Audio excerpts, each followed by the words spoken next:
नमस्कार, आप देख रहे हैं आमने सामने। मैं आपके साथ मुरली मनोहर। 2024 में लोकसभा के चुनाव का बिगुल कभी भी बज सकता है। चुनाव की तिथियों की घोषणा कभी भी हो सकती है। 20 मई तक नए सरकार का गठन की प्रक्रिया पूरी कर लेनी है। मार्च में आज 5 तारीख हो गया, समय बहुत कम है। एक तरह से कहा जाए तो पूरे देश में तमाम राजनीतिक दल चुनाव की तैयारी शुरू कर दी। लगभग जो कयास लगाए जा रहे हैं वो अब रिजल्ट में भी परिवर्तित होते जा रहे हैं। लोगों को टिकट मिलता भी जा रहा है। सभी राजनीतिक दल, भारत के 2 विपक्षी राजनीतिक दल कांग्रेस और भाजपा ने एनडीए बनाया है और कांग्रेस ने इंडिया बनाया है, और दोनों दलों में तमाम क्षेत्रीय दल जो है महागठबंधन बना करके चुनाव लड़ रहे हैं। लेकिन अगर बात जब उत्तर प्रदेश की सियासत की होती है तो उत्तर प्रदेश की सियासत की राजनीति में 3 बड़े दल जिनका अपना अपना काफी वर्चस्व है, भारतीय जनता पार्टी, बसपा और समाजवादी पार्टी।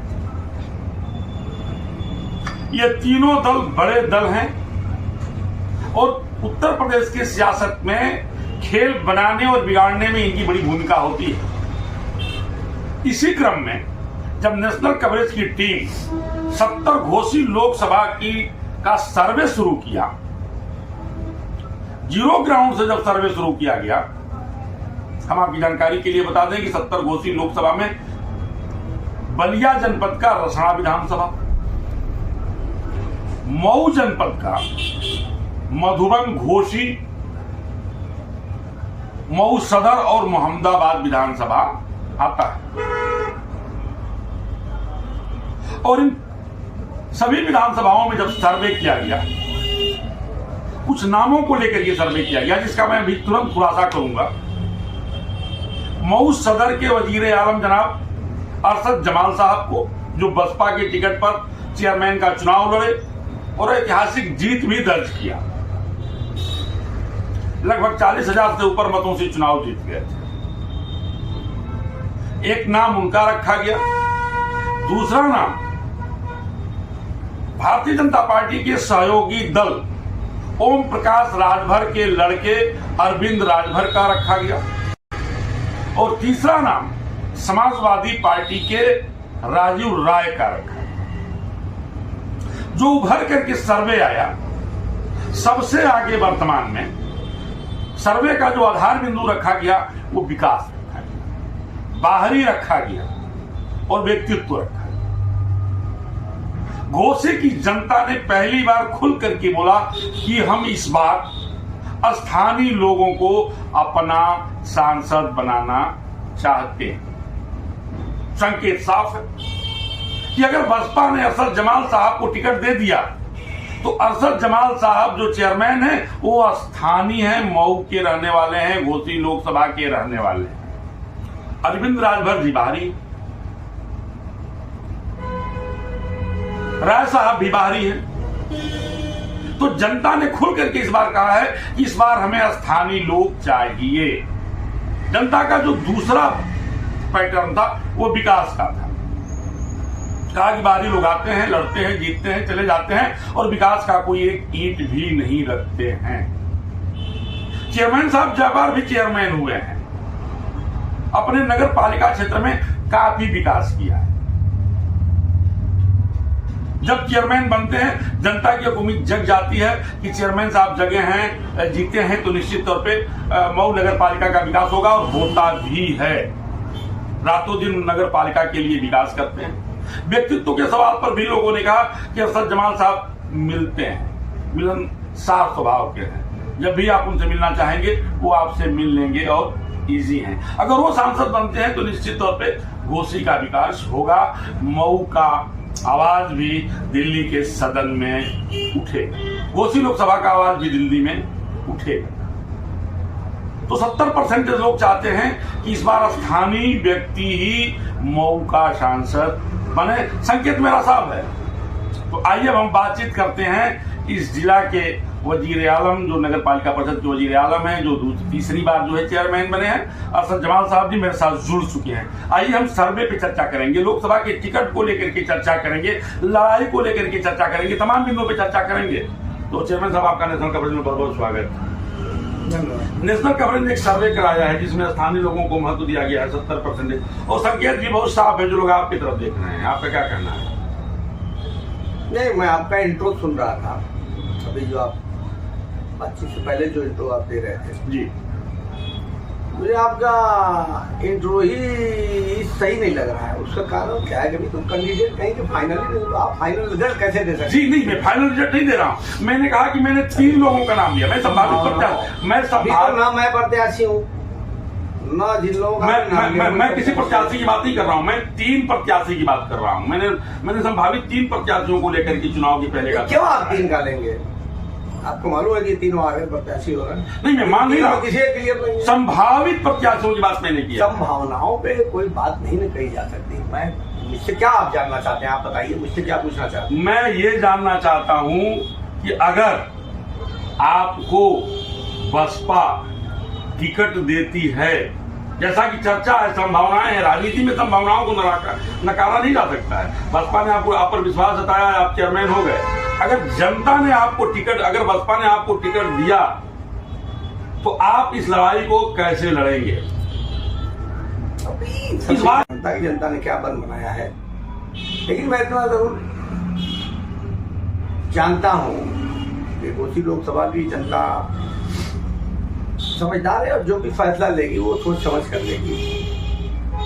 और पिछले 25 साल में जो लोग सांसद बन के आए हैं जी, उनका क्या कारनामा है, इसलिए अब आप देख रहे होंगे कि इधर बेदारी आ रही, चाहे चेयरमैन के चुनाव आप ले लीजिए। जी जी, उसने हमको सभी बार के लिए वोट दिया, तो क्यों दिया था? इसीलिए ना कि वो चेहरा देखते हैं, पार्टी सिर्फ नहीं देखना चाहती, वो चेहरा भी देखना चाहते हैं कि जिसको हम चुनने जा रहे हैं, जिसको हम वोट देने जा रहे हैं, वो आदमी किस लायक का है। तो चुनाव में महत्वपूर्ण भूमिका होगी इस चीज की। लोग चेहरा भी देखेंगे कि जो आया है उसने, उसका क्या फ्यूचर रहा है, क्या फ्यूचर रहेगा, क्या पास्ट रहा है, उसने क्या किया है, मौके पे उपलब्ध है नहीं, सारी चीजें जनता देखेगी, मुझे ऐसी आशा है। तो मुझे अगर पार्टी उम्मीदवार बनाती है तो चेयरमैन देखा जाए तो 2019 में लगभग 19 लाख मतदाता घोसी लोकसभा में थे, जिसमें सबसे ज्यादा मतदाता अगर थे तो दलित थे और मुसलमान। तो आज भी है, आज भी जो है सबसे ज्यादा दलित और मुसलमान है। अगर बसपा आपको टिकट देती है और बड़े ईमानदारी दलित और मुसलमान आपको वोट करते हैं, तो आपको क्या लगता है ये लड़ाई कठिन नहीं होगी दूसरे दलों के लिए? अब देखिए, मैं ज्यादा इस पे बात नहीं करना चाहता। दरअसल आप हमारे मित्र हैं, बहुत आपका मेहरबानी है, लेकिन मैं इस पे ज्यादा अभी चर्चा नहीं कर, चूंकि मैं अभी हवा में हूँ भाई। पहले कुछ मुझे पता चले तब फिर बात करेंगे, और बहुत समय है, आपसे बहुत नहीं समय विस्तार से चर्चा की जाएगी, समय बहुत नहीं, लेकिन पहले मेरा आपको सुझाव है, थोड़ा इंतजार करिए। समय पहले सभी लोगों का टिकट फाइनल होने दीजिए, फिर हम लोग बैठेंगे, मैं आपको बुलाऊंगा, आज आपके सारे सवालों का जवाब दूंगा। अभी मैं इससे कोई बात नहीं करना चाहता। चेयरमैन साहब, समय बहुत ज्यादा नहीं है, टिकट की घोषणा कभी भी हो सकती है। देखिए, टिकट की घोषणा के बाद तो चुनाव में समय रहेगा। हमारे वहाँ तो आम तरीके से आखिरी चरण में चुनाव होता है, आप जानते हैं, उसके साथ में बहुत समय है।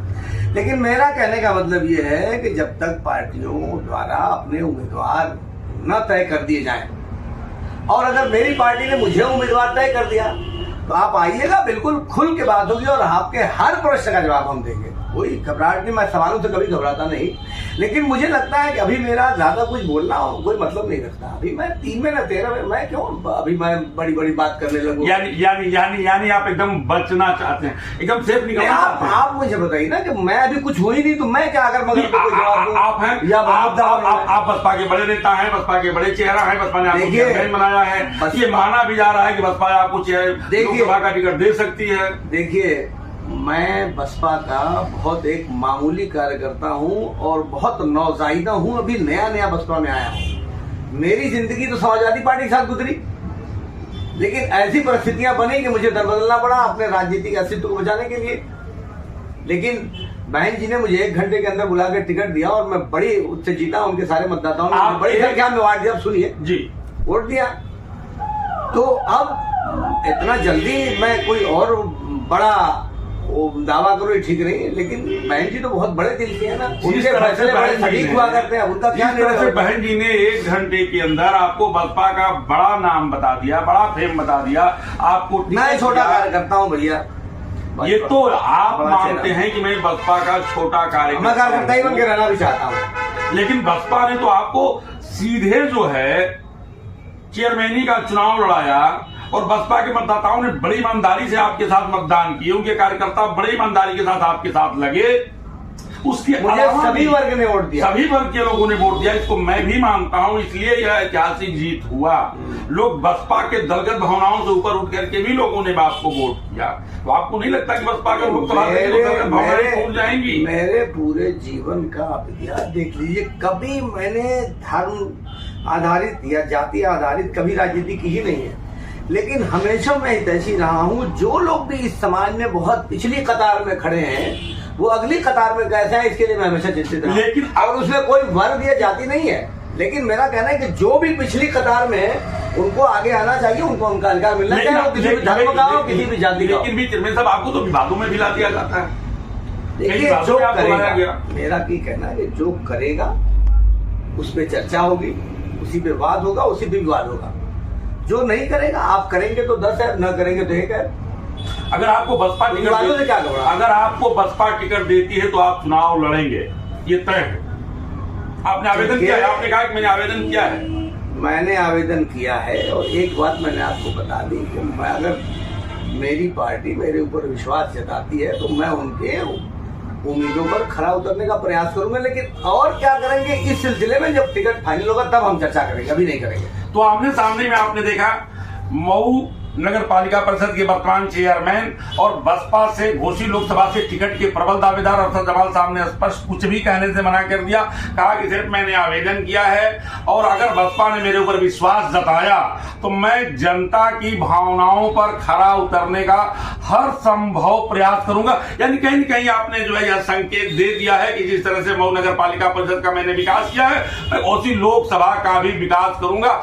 जाति धर्म संप्रदाय से ऊपर उठ करके अब तक की राजनीति मैंने किया है और आगे भी मैं ऐसे ही करूंगा। तो यह तो एकदम स्पष्ट है कि आप चुनाव लड़ना चाहते हैं, इसलिए लड़ना चाहते हैं कि आपने बसपा से टिकट के लिए अपना आवेदन कर दिया है।